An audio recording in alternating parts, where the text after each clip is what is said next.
ठीक है, तो मैंने इसमें पहले से सर्वर कॉन्फ़िगर किया हुआ था, तो now I will do and demote this server so that we will start from scratch each and everything.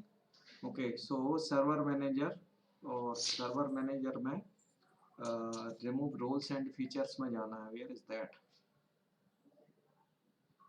पहले एक बार जैन साहब एजेंडा बता दीजिए क्या करना हाँ, है। एजेंडा बता देता हूँ मैं, पहले इसको खत्म कर लूँ. एक्चुअली क्या हुआ था कि मैंने मैं अपना एपिक पेन भी ओपन कर लूँ एक बार.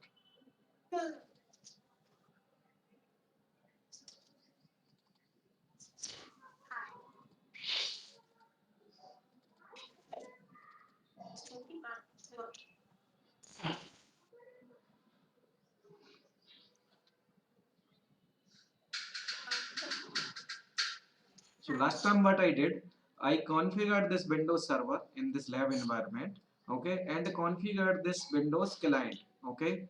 I thought of that once this should be ready, so that we will integrate directly with this Infoblox appliance, okay, so that these Active Directory user, whatever the user we will create inside the server, they will log in this Windows client from this server. So one goal, first goal is that we will configure the DHCP server either here or either here.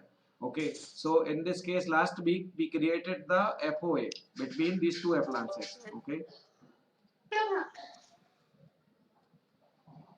so what was happening last time? Last time, whenever you will start this system, it will send the DHCP broadcast message. Okay, since this system is not in the same broadcast domain, so it will break by this router. Okay, because we have supplied the information about the IP helper, I mean DHCP server, that is called the IP helper address configured in this router.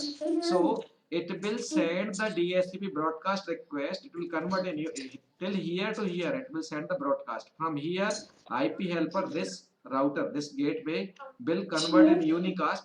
Okay, it will send the unicast message for this DHCP request. Okay, after that it will assign the IP address to this client. Okay, once this client will get the IP address from its DHCP server, after that it will prompt for authentication, let's say. Okay, so that whatever the user configured here in this Active Directory database, that user will hit to log into this system. Okay, so one thing, DHCP, it is getting the IP address from DHCP server. Okay, and user database existing here, so this user can log in, any user whoever existed in this Active Directory server, so that can log in the DHCP client, or sorry, AD client.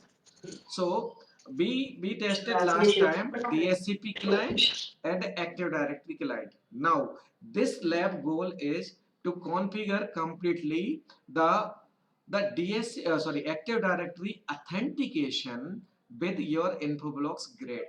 Okay, so once we will integrate our Active Directory with Infoblox, so that now we are using to our local database user be configured in this Infoblox. Okay, so either CLI or GUI, we are using that local user to access this appliance. Okay, but whenever we will integrate our Active Directory server, we can use the Active Directory user to log in the Infoblox GUI or CLI based on the privileges. So there are multiple things. What is the super user? Okay, there is a super user in Infoblox. Okay, there are multiple groups. Okay, there are groups called the DHCP admin. There are groups called the Active Directory admin or IPM or any network container smart folder. So if you want to grant access to particular user, so who can access only particular object like container, except the container he cannot do anything, that we can set the privilege from the Infoblox. Okay, and add in the group in Active Directory, similar group we will create here, and we will create the similar group in Infoblox, so that whatever the user, a group of users we will put there, they can perform that task whatever they have got the authorization. So this is our goal. So first, actually last time I configured. Then sir, Jain साहब ये window server डाल रहे हैं और जो AD के user हैं वो इन्फो ब्लॉक्स को एक्सेस कर पाए इसलिए आप डाल रहे यस, हैं करेक्ट। AD server. हाँ, हाँ, हाँ। अच्छा ठीक है। ठीक है, तो अभी इसको मैंने जो लास्ट टाइम कॉन्फ़िगर किया था, इसको पहले मैं डिमोट कर देता हूँ। एडी मैं प्रीवियस स्टेटस पे ला रहे हैं आप। हाँ, प्रीवियस इसको विमल जी का कहना था ये कि ताकि सभी को समझ में आ जाए कि आपने अ, इसमें कैसे-कैसे क्या-क्या किया है, तो उससे क्लियर हो जाएगा सभी लोगों को। अच्छा, एक क्वेश्चन ये था, हाँ, हाँ। क्या इन्फो ब्लॉक्स टेकैक्स पे माइग्रेट नहीं हो सकता है? टेकएक्स पे माइग्रेट हो सकता है। बहुत सारी सर्वर प्रोफाइल्स हैं, वो हम बना सकते हैं। अभी मैं लॉगिन करके दिखा देता हूँ आपको। पहले एक बार यहाँ पे मैं अप्लाई कर दूँ, अच्छा ठीक ताकि ये सर्वर अपना फीचर को लूज़ करके और रिबूट भी होगा ये। है, ठीक है। वैसे आप सीधा वाइप मारेंगे ना तो वो इरेज हो जाएगा कॉन्फ़िगरेशन। सर्वर को ही वाइप कर दूँ पूरा, फिर नए हाँ, सिरे से ओएस कॉपी कर कॉन्फ़िगर लीजिए। होगा ना, हाँ, नए सिरे से ओएस कॉन्फ़िगर होगा फिर। वो तो आपका कॉन्फ़िगर्ड ही है। नहीं, वाइप करेंगे अगर तो। हाँ, नहीं वाइप करेंगे तो जो लास्ट पोजीशन जिस जिस पोजीशन पे आपका इमेज है ना उसी पोजीशन पे बूट हो जाएगा। अच्छा, ठीक है, करके देखते हैं। हम्म। लेट अस सी। क्लोज कीजिए, राइट क्लिक वाइप। हाँ, यस। अभी अब बूट हो, अभी जिस पोजीशन पे आपका इमेज था ना उसी पोजीशन पे आ नहीं जाएगा। ऑटो बूट होगा कि मैं ऑन कर बूट दीजिए। करूँ? स्टार्ट करूँ कि खुद होगा? स्टार्ट कर। हाँ, स्टार्ट कर दीजिए। ठीक है, ओके। चलो, मैं इन्फो ब्लॉक्स में जब तक एक्सेस करता हूँ।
ट्वेंटियथ को ये लाइसेंस चला जाएगा, तो उसके पहले ही मेरे को एक सेकेंडरी अप्लायंस ऐड करा देना चाहिए। आज ही ऐड करा दूंगा मैं घर से। ठीक है, तो अभी इन्फो ब्लॉक्स में क्या देखना था, चाह रहे थे आप?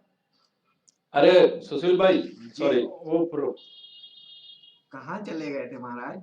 अरे एक कॉल था, कैंसर वाला केस था उस पे चल रहा था। ओके। थोड़ा लंबा चल गया, सॉरी। तो कहाँ तक गए इसमें? अभी स्टार्ट ही कर रहे हैं जस्ट। तो राज भाई आपका, हाँ, ये क्वेश्चन अच्छा, था। हाँ, एक टोपोलॉजी में आप जाओगे क्या, अगर आप लोग डिस्टर्ब नहीं हो रहे हो तो? नहीं नहीं जाता नहीं नहीं जाता। नहीं। जाइए जाइए, टोपोलॉजी में जाइए फिर। तो मैं पहले टोपोलॉजी में चला जाता हूँ। ठीक है, अभी क्या किया है विमल भाई, हमने इसको वाइप कर दिया जो हमारा डिस्कशन हुआ था, और वाइप करके इसको जस्ट बूट मारा है अभी हमने, और कुछ भी नहीं किया। हाँ देखिए, ये टोपोलॉजी में मैं जो चाह रहा हूँ देखिए आपका इधर जो लेफ्ट साइड में है, जिधर दो आपका ग्रेड वो क्लस्टर जो आपने बनाया हुआ है ना, उसको मान लिए हेड ऑफिस है ये हाँ, जैसे, और इधर जो है ये ब्रांच ऑफिस है, इधर आपका एक ग्रिड मेंबर आपने इंस्टॉल किया हुआ है। अभी आपका जो सेटअप है, यहाँ पे दो केस हम लोग मैं चाहता था कि समझना फ्लो को। पहला पहला केस एग्जिस्टिंग है कि ग्रिड मेंबर जो है मेरा इंस्टॉल्ड है इस राउटर 4 के एक डिफरेंट सेगमेंट में, ठीक है। और एक दूसरा सेगमेंट इसी राउटर पे है जिधर आपने विंडोज इंस्टॉल कर रखा हुआ है वाया स्विच। तो अगर ये क्या बोलते हैं डीएचसीपी का रिक्वेस्ट करेगा क्लाइंट, ठीक है, तो वो तो ब्रॉडकास्ट होता है। तो ओके। ब्रॉडकास्ट में आप इस राउटर पर क्या आप डिफाइन करोगे, आईपी हेल्पर एड्रेस, अगर आपका डीएससीपी सर्विस देने वाला डिफरेंट सेगमेंट में हो, तो हमारे इस टोपोलॉजी में दोनों ही डीएससीपी जो सर्विस देने वाला है, दोनों ही डिफरेंट सेगमेंट में है। एक लोकल जो कि सेम ब्रॉडकास्ट डोमेन का पार्ट नहीं है, और दूसरा जो रिमोट पे है, ठीक है, हेड ऑफिस पे जो आपने डाला है, तो वो ग्रिड मास्टर भी एक माना जाएगा डिफरेंट सेगमेंट है। तो ब्रॉडकास्ट करेगा तो लेयर 3 को हिट करेगा ये, लेयर 3 पे आईपी हेल्पर है तो वो पास करेगा। तो यहाँ पहला क्वेश्चन ये आता है कि अगर डिफरेंट सेगमेंट है तब तो चलो वो जो ब्रॉडकास्ट को वो फॉरवर्ड करेगा लोकल सेगमेंट में ग्रिड मास्टर को, क्योंकि यहाँ पे दो आईपी हेल्पर आप मेंशन करोगे, एक रिमोट का, एक लोकल का। लोकल को प्राइमरी बनाओगे, रिमोट को आप सेकेंडरी बनाओगे। तो प्राइमरी जब तक लाइव है तब तक प्राइमरी सर्व करेगा, ब्रांच ऑफिस के जितने भी यूनिट हैं उनको डीएससीपी आईपी मिलता रहेगा उससे। लेकिन सेकेंडरी है कि अगर आपका ये ग्रिड डाउन होता है ब्रांच ऑफिस का, तो ये जो भी है वो सेकेंडरी जो आईपी हेल्पर के थ्रू वो रिमोट से डीएससीपी आईपी पिक करेगा। तो ये तो डिफरेंट वाला सेगमेंट है। लेकिन क्या हो कि आपका ग्रिड और आपका सारा जो यूनिट है, जितने भी सिस्टम है, वो सेम ब्रॉडकास्ट डोमेन, यानी कि आप R4 के नीचे एक स्विच लगा दो, और या फिर आप ऐसा करो, ये जो ये R9 का स्विच है। ना, ये मैंने अभी जो ग्रिड मास्टर है, grid master itself serving as a grid DSCP server, okay. ये खुद भी डीएससीपी सर्वर का रोल प्ले कर रहा है, मतलब ग्रिड मास्टर। आप अगर ग्रिड पे जाएंगे हम, तो ग्रिड में ग्रिड मैनेजर पे देखेंगे, ठीक है। ग्रिड मैनेजर पे अगर हम डीएससीपी सर्वर्स को देखेंगे, तो हमारा ग्रिड मास्टर भी इसका रोल प्ले कर रहा है, ठीक है। तो मैंने क्या किया है, फॉर योर अंडरस्टैंडिंग, अभी मैंने क्या किया है, ये सिंपल हब है ये, ठीक है। इस हब पे मैं आईपी डीएससीपी करता हूँ, अब पे आईपी डीएससीपी करते हो? क्योंकि हब पे एक मैंने एक सिस्टम यहाँ पे ऐड किया ना, ये अच्छा। समझे ना। ये सिस्टम ऐड किया तो ये डीएससीपी ब्रॉडकास्ट भेजेगा ना इसको। तो ये कह रहा है can't find the DSCP server. अब एक बार और करते हैं, देखो क्या होता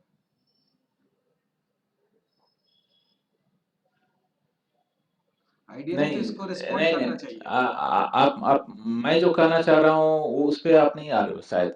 देखो, एक मिनट इसको मिनिमाइज करो। हम्म।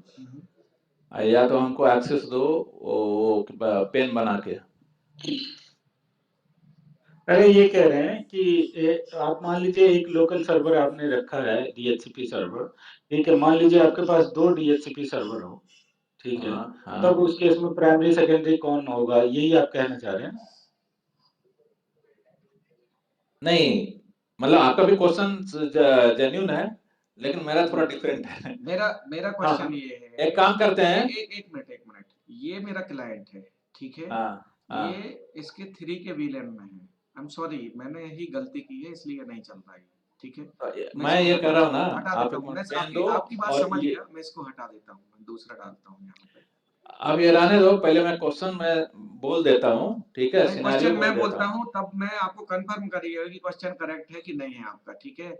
आपका कहना चलो। ये है कि मैं यहाँ पे एक, लेट्स से ये जो डिवाइस है, यहाँ पे हम्म एक L2 स्विच लगा दूँ, ठीक है।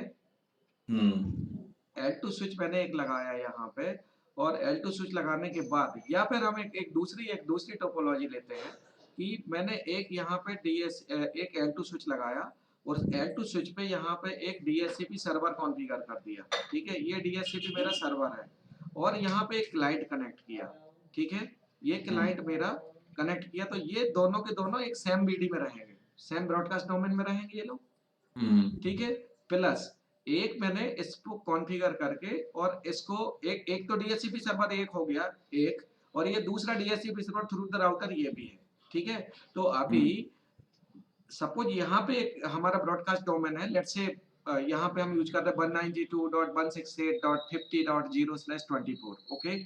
50.0/24 में 50.1 मैंने आईपी दे दिया इसको, इसको दे दिया आईपी 1, ओके। इसको 254 आईपी दे दिया इधर गेटवे पे, ठीक है। और जब मैंने 254 यहाँ राउटर पे कॉन्फ़िगर किया, तो मैंने आईपी हेल्पर एड्रेस वहां पे ये रख दिया 4.2 172.16.4.2। अब आपका क्वेश्चन ये है कि whenever ये क्लाइंट जब भी ऑन होगा, तो चूंकि ये दोनों सर्वर हैं, ये दोनों हम सपोज फेल ओवर एसोसिएशन बना के रखा हुआ है, किसके लिए? 50.0/24 नेटवर्क के लिए। तो आपका क्वेश्चन ये है कि ये ब्रॉडकास्ट जब भेजेगा तो ब्रॉडकास्ट गेटवे पे भी हिट होगा, तो इसको भी मिलेगा और इसको भी मिलेगा। तो उस कंडीशन में क्या होगा अगर ये सर्वर इसको लीज दे देता है? हाँ, अभी तक सही हो। 1 मिनट, मेरे मैनेजर का कॉल आ रहा है, एक second.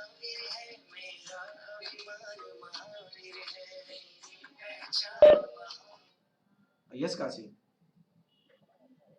Hello Sachin, June month.